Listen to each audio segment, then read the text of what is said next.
Já vítám u dalšího videa Kluci z hor. A dneska tady budu stavět zase můj trail. A dneska budeme zase stavět ten dopad, budeme ho dodělávat a bude to hodně dobré. Takže jdeme dál.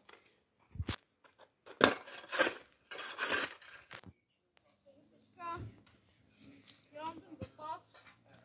Asi mě moc neslyšíte, ale jak to nevadí.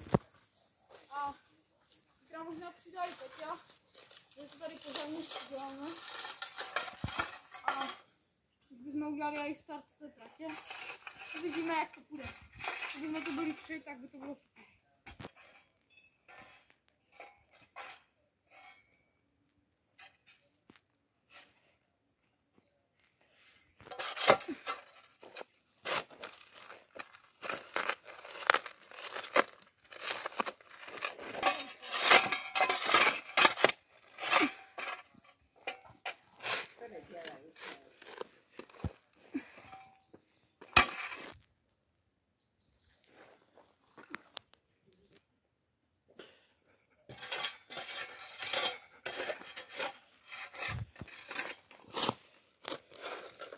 Takže lidi, mám tady něco hotové, tak to tady musím urovnat, pak se tady budu stavět nějaké ty skoky.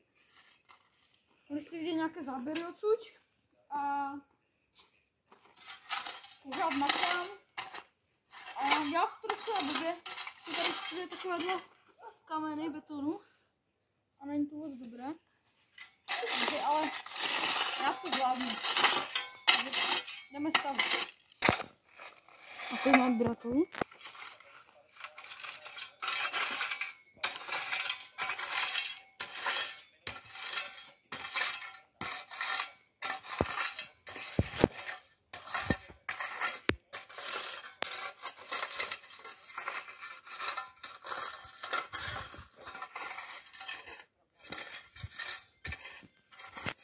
Takže lidi, tady bych to viděl, že tady se to ještě srovná. Takže tady bych udělal nějaký dopad. A ještě uděláme najet. Takže asi bude pro dnešní byl konec. Myslím, že se vám fakt líbilo. A dejte tady aspoň 10 lajků, aby mohl být nový díl, takže čus. Určitě sledujte Kluci z hor. A tady tohle video jsem natáčela já, takže určitě odebírejte a dejte na tohle video úplně nejvíc lajků, aby bylo více videí, co natočím já. Tak jo, čau!